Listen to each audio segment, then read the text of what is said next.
Hi every one. നമ്മൾ 100% literacy സ്റ്റേറ്റായ കേരളത്തിൽ നിന്ന് ഒരു കാര്യം പറയാൻ വേണ്ടി വന്നത് കേട്ടോ. കേരള ഗവൺമെൻറ് വെബ്സൈറ്റ് എടുത്ത് നോക്കുകയാണെങ്കിൽ നമുക്കൊരു ചീഫ് മിനിസ്റ്ററും ഒരു 21 മിനിസ്റ്റർമാരുടെ ലിസ്റ്റ് നമുക്ക് അതിൻ്റെ അത് കാണാൻ പറ്റും. ഈ മിനിസ്റ്റർമാരുടെ എന്തൊക്കെ വകുപ്പുകളാണ് അവർ കൈകാര്യം ചെയ്യുന്നത്, അവരുടെ വെബ്സൈറ്റ് എല്ലാം നമുക്ക് അതിൻ്റെ അത് കാണാൻ പറ്റും. അതിൻ്റെ ആയിട്ട് ഏറ്റവും അടിയിൽ ഓരോ മന്ത്രിമാരുടെ പേരും എല്ലാം കൊടുത്തിട്ടുണ്ട്. ആ മിനിസ്റ്റേഴ്സിൻ്റെ പേര് നമ്മൾ സെലക്ട് ചെയ്യുകയാണെങ്കിൽ ആ മിനിസ്റ്റർമാർക്ക് എത്ര പ്രൈവറ്റ് സെക്രട്ടറീസ്, പേഴ്സണൽ സ്റ്റാഫ്സ് എല്ലാം ഉണ്ടെന്ന് നമുക്കത് നോക്കിക്കഴിഞ്ഞാൽ അറിയാൻ പറ്റും.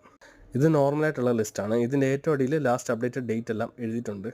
അത് കഴിഞ്ഞുള്ളത് ഇത് അപ്ഡേറ്റഡ് അല്ല. അപ്പം അത് കഴിഞ്ഞ ആൾക്കാരുടെ പേര് പിന്നെയും മാറിയിട്ടുണ്ട് എന്നാണ് അതിൻ്റെ അർത്ഥം. നമ്മുടെ എല്ലാ മന്ത്രിമാരുടെയും ലിസ്റ്റ് ഇതിൻ്റെ അകത്ത് എടുത്ത് നോക്കുകയാണെങ്കിൽ ജസ്റ്റ് നിങ്ങൾ എടുത്തൊന്ന് കാൽക്കുലേറ്റ് ചെയ്ത് നോക്കുന്നത് നല്ലതായിരിക്കും കേട്ടോ.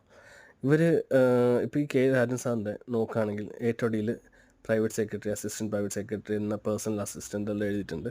ഇതെല്ലാം കൂടി നോക്കുകയാണെങ്കിൽ എത്ര പേരുണ്ട് നിങ്ങൾ ടോട്ടൽ ചെയ്ത് നോക്കണേ. ഇവർ വാങ്ങിക്കുന്ന സാലറി എത്രയാണെന്ന് നിങ്ങൾക്ക് ആർക്കെങ്കിലും എന്തെങ്കിലും ഒരു പിടുത്തമുണ്ടോ? ഇവർക്ക് പെൻഷൻ എന്താണ്, എത്രയാണ് കൊടുക്കുന്നത് എന്നുണ്ടോ? ഇവർക്ക് എത്ര വർഷത്തേക്കാണ് സർവീസ് വരുന്നത് എന്ന് നിങ്ങൾക്ക് ആർക്കെങ്കിലും അറിയാമോ?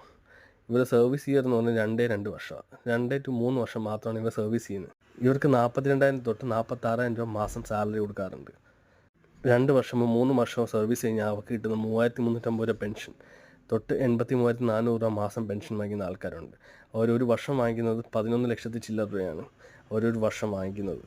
ഇത് പോരാതെ അത് കഴിയുമ്പോൾ സർവീസ് കഴിഞ്ഞാൽ അവർക്ക് പെൻഷൻ കിട്ടിക്കൊണ്ടേയിരിക്കും. 2 വർഷം കഴിയുമ്പോൾ എല്ലാ മന്ത്രിമാരും പ്രൈവറ്റ് സെക്രട്ടറീസിനെ മാറ്റും. അവർക്ക് ഇതേപോലെ പേഴ്സണൽ അസിസ്റ്റൻസിനെല്ലാം മാറ്റിയിട്ട് അവർക്കെല്ലാം സാലറി മാറിക്കൊടുത്തുകൊണ്ടേയിരിക്കും. ഇത് LDF സർക്കാർ ഉണ്ടായിരുന്നപ്പോൾ 489, ഉമ്മൻചാണ്ടി സാർ ഉണ്ടായിരുന്നപ്പോൾ 612 എല്ലാ സർക്കാരും കണക്കായിട്ട് 100% ലിറ്ററസി കേരളത്തിലുള്ള കാര്യമാണ് ഈ പറയുന്നത്. ഇപ്പം നിലവിൽ 702 ഉണ്ട് എന്നാണ്. ഇപ്പോൾ 705 പേരുണ്ടെന്നാണ്. നമ്മുടെ കാശൊക്കെ എവിടെ